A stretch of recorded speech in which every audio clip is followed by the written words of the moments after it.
Alright YouTube, hello, thank you for watching. Today I wanted to give you a critical review on this hot plate and magnetic stir here I just recently bought, and see if it's worth 57 bucks or not. Unfortunately, I tore down all my lighting over my electronics benches and stuff like that, so I have to broadcast live from the bathtub here. I kid you not. Made this cover for the bathtub. Also works very well to wash your glassware out in. So anyway, it's a 200 watt hot plate. Boy, this thing does not put out a lot of heat, but you know what, that might be alright for me. All I'm looking for is, will this thing reliably do 140 degrees Fahrenheit, and that's all I really care about. So I spent about 2 or 3 hours with this thing today, going through it. Had some major bugs in it. I got most of them out, although I'm not quite sure what I adjusted in order to do that. Major downfall of this, from not being a heating monster, is the fact that the top of this is open underneath the hot plate. So there's basically a 4 1/4, 4.5 inch circle cut out in the top of the cabinet there, underneath where there's a plate going across to hold your stirring motor in there. That's kind of a bad thing, because you know, what if your glassware breaks? What's going to happen? But you know, honestly, I knew that was going to be the case when I bought it, so you know, it is what it is for right now. I mean, you should always have like a catch basin or something underneath it, underneath the unit itself, but that's not going to do anything for anything obnoxious that may decide to just roll down into the unit itself. So something to keep in mind if you want to take $57 route out on a hot plate. Another thing too is the cord on this is literally 30 inches long, maybe 32 at absolute most. It says that it's 18 gauge, but I think they're trying to squeeze a gauge in on us. It looks more like 20 to me, and I'm a little bit more qualified in electronics than I am chemistry, so keep that in mind. So you know, if they would have just upgraded the cord another 2 feet, you know, I would have gladly paid 10 bucks more for it. So you know, I'm just kind of saying, I am a critical person. How long does it take to heat something up on this? It takes a bit. The downfall of this is I ran this up to boiling, which it does max out at 100 degrees C on the LED display. We'll throw water into a boil, but by the time it does it, the top of this is screaming hot. So to cut to the chase, if you're looking to boil liquids at, you know, 200 degrees Fahrenheit, 100 degrees C roughly, I definitely would tell you, don't buy this here. If you're looking to distill things or heat things with low boiling points, this might be an option for you. Now the stir, the only thing I've noticed about that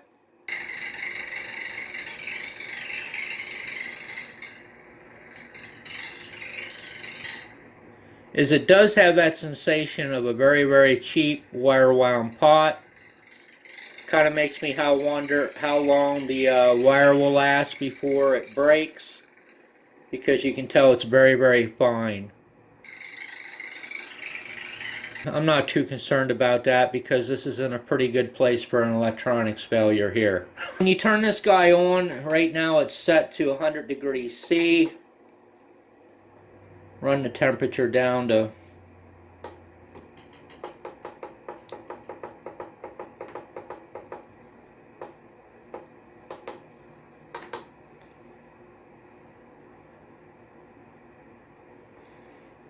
so there, it turned back on.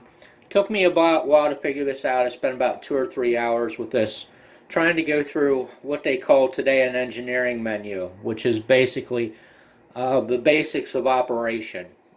In the old school is what we would have called it, but nowadays they call it engineering.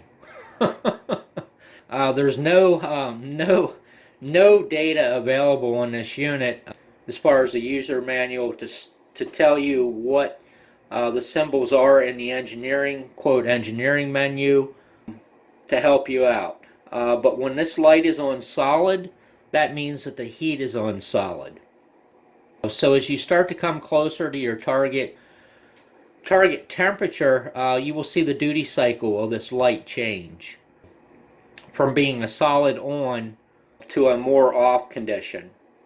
And the duration of the pulses relate to the heating, if that makes any sense to you at all.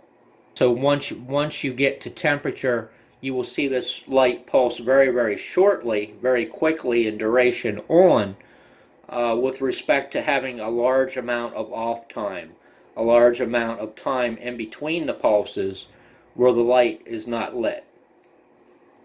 If that makes any sense.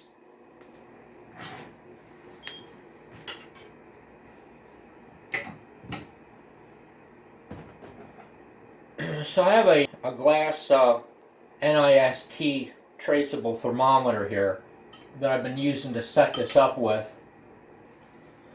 Initially, when I powered this up for the very first time, it overshot my temperature, which was probably around 135 degrees or Fahrenheit or so is about where I had it set. And I think it was like up to 150, 160. I think it was 160. The alarm indicator came on. I don't know if it had shut off at that point or not, but it went way above the set point. I'm not sure why that happened, but you know, when you buy stuff like that today, when you buy stuff like this, you have to go through it and burn it in before you use it, because if not, you could be getting yourself into a real train wreck.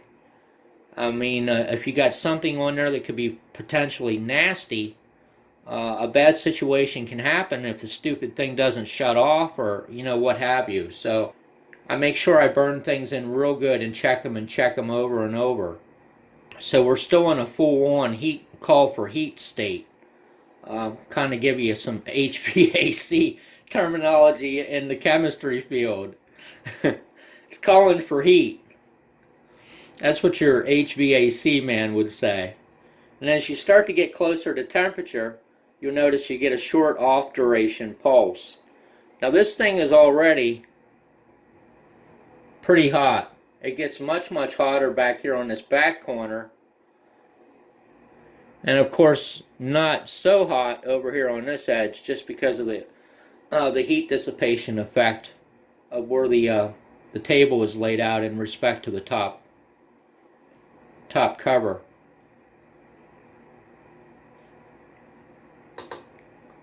So somewhere around 56 degrees, this should shut off here.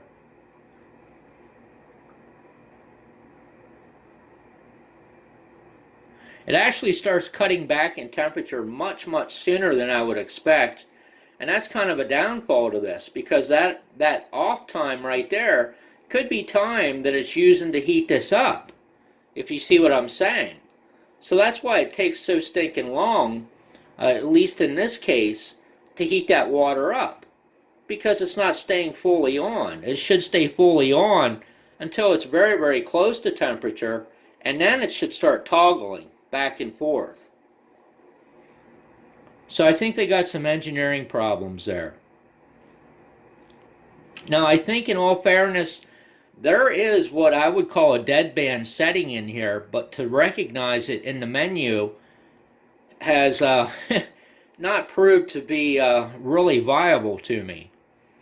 I did go through and make some changes in it, and that made a lot of things better, but I'm still not sure which setting is which in there. If you hold your set in for 3 seconds, you go into the menu, SC, and then there's something there that I'm not going to mess with. It could be the calibration temperature, I just don't know. And then the E, with a setting that I set down to 1 degree C. It was set somewhere else. Then a P, which I set down to 1 degree C. It was somewhere else. A C, which is 2.5, which I'm kind of thinking might be the dead band of this unit for temperature on and off, but I'm not 100% sure. Now I know for a fact one of these is the alarm setting. And I think it was the one I just went by. See if I can find it again without messing this thing up.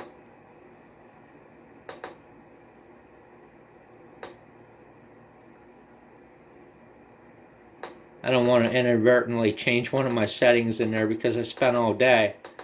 But there was one that says 5 in here.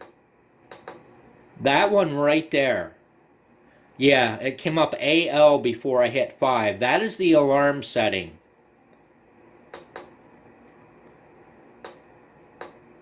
Now if I can just get it back to...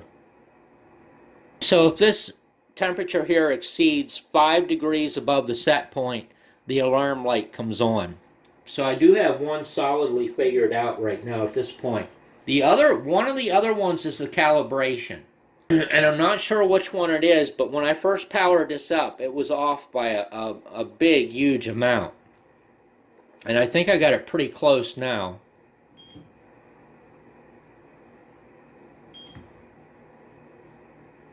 So that one says a little over 60 C. So that one's 4 degrees Celsius off from that one. This one here says all but 140, which is one that I trust. I think that's 60 degrees C if I'm not mistaken. I can't do C to F calculations in my head. But that's relatively close. It's much better than it was when I first used it.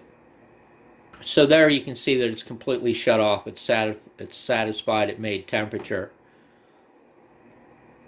So what I was saying is somewhere in here there's going to be a deadband control, I'm pretty sure. And deadband is a term that that an HVAC man would use, and I'm not an HVAC man, but I know the term. In electronics, you know, it would be analogous to somebody saying the hysteresis.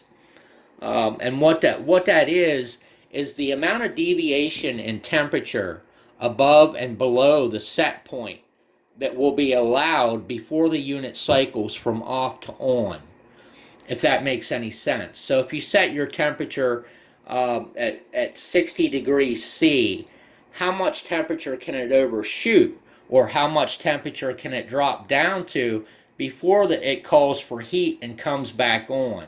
So if you have a wide dead band or a large amount of hysteresis, your temperature can essentially be basically a wave up and down. But as you tighten that up and find whatever it is in here that tightens that up, you can have a much more accurate set point where it's not going to deviate from the mean temperature, if that makes any stinking sense to anybody out there. So it's 4 degrees over by its own method. But it's relatively close. I think it's going to be good enough for what I want. So, you know, really all I can say in conclusion is, if you're looking to boil water on this thing, I would not recommend this at all. If you're looking to heat up, you know, things to low temperatures being 150 degrees or below, I would say this is a ticket. I just noticed at some point in time the alarm light came on. I'm not sure when that did. So the set point is at 56, and we are now at 61.3. So we can prove that 5 degrees that I set in that menu is actually the alarm. Assuming I can get enough water into the speaker yet.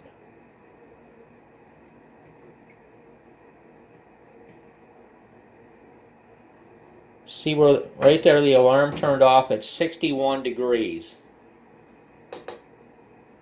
which would be exactly 5 degrees above the set point. So we've proven that there's an alarm function in there that can be set, undoubtedly. So it didn't call for the heat to come back on with it cooling down that much, which makes sense to me. Otherwise, this would have started pulsing just a little tiny bit. So I can't drag this video out any more than this, man. I tried to do this video like 4 times over. I'm so whooped. So hey, I appreciate you watching my video very much. Hopefully I taught you something about this unit. First time I've ever had a hot plate. So thanks for watching today. Take care. Have a nice day.